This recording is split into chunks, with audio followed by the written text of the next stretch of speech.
Let's study Parshat Vayera with our commentator of the year. Rashi is going to comment today on two different verses that I want to share with you. The first is from chapter 6 of Exodus, verse 23, and the second is from chapter 7 of Exodus, verse 19. What's interesting here is that Rashi is going to take the opportunity to teach us a life lesson in amidst the narrative of Exodus. So sometimes Rashi's commentary helps the narrative flow and he stitches together the Torah story. Sometimes Rashi kind of takes a break and says, the Torah is telling you this way because there's a life lesson to be learned. And a midrashic source will help inform us about what that life lesson is, or he himself will do a little creative work to say, let me explain to you why the Torah is sharing this information here. And it might not exactly be right in line with the narrative and the story that's unfolding. So the life lesson Rashi wants to teach amidst his commentary in chapter 6 is about how to find a partner to get married. In chapter 6, verse 23, he'll tell us about why the Torah explains that Aaron got married and how his bride is described and how the family is described. There's a life lesson to learn here.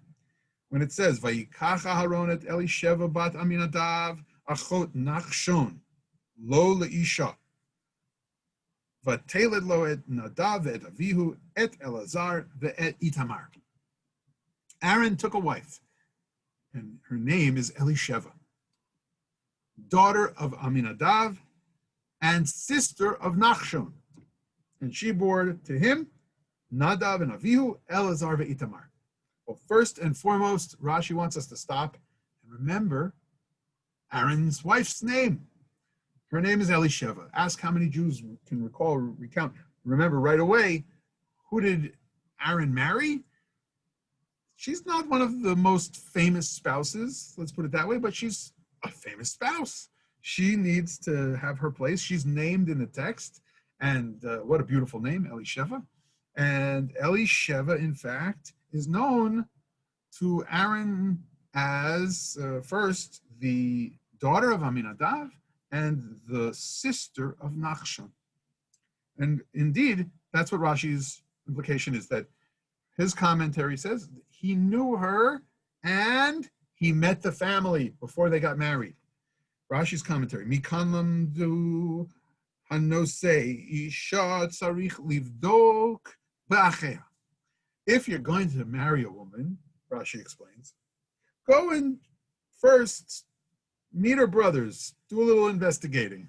What kind of family are you getting involved with? Of course, we remember in reading Rashi's commentary the high status that Nachshon has in midrashic literature. He is the one who jumps into the Red Sea when God says, what are you doing standing on the seashore praying or shouting? And Nachshon ben Aminadav, this Nachshon in our verse, jumps into the sea, and God then makes the miracle happen and splits the Red Sea for the Jewish people. It was through his faith, his courage, his willingness to be the first one to jump into the sea and show God that we believed in the great redemption about to unfold, that we would do our part. That is Nachshon's heroism. Elisheva is connected to this Nachshon. And Elisheva provides then the kind of inspiration that Aaron needs to work in the sacred precincts of our people. She is the partner to creating the first precinct. She becomes that partner in creating the Jewish family of Kohanim, who will forever define not only the family who serves within the Mishkan and the temple, but whose legacy will kind of filter out through the entire Jewish people, because we become known as a nation of priests, as a nation of those ready to serve in God's name, have gratitude before God, and bring godliness and holiness into the world.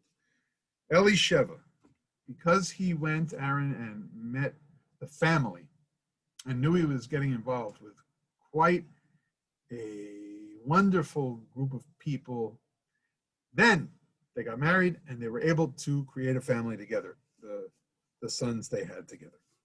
Now, the second verse that I want to focus on is from chapter 7. And chapter 7 is going to tell us in verse 19 that Moses is to tell Aaron to take his rod and hold out his arm and bring the first plague of blood over the waters of Egypt. In Parshat Vayera, the first 7 plagues are described.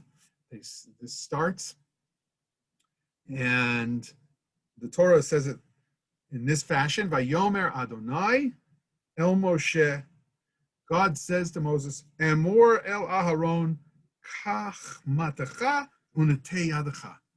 You, Aaron, lift up your hand over the rivers, over the waters, over the lakes, the ponds, the canals, and bring this first plague of blood upon the Egyptians.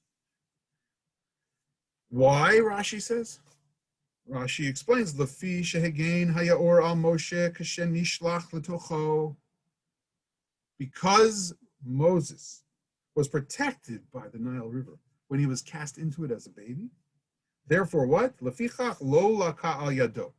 Therefore, the river and the waters of Egypt would not be struck by him. Lo badam v'lo b'tzfardim. Not with the plague of blood, and not when it came to the frogs. V'laka al yadei Aharon.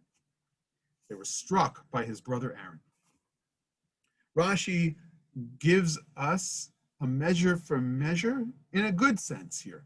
Moses, with a debt of gratitude to pay to the waters of Egypt, is not the one to raise his hand, to raise his staff, raise his voice, bring about the justice, bring about the step of redemption that was necessary.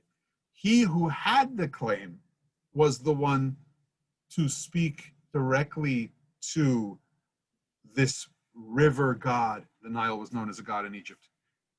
Aaron, who represented the Jewish people who were enslaved, was the one to begin the whole plagues process, not Moses. Aaron had the claim from the start. He was the one persecuted. His people, his family, he experienced the tyranny of Egypt. And sometimes when we have a debt of gratitude, life lesson, be careful what we really say.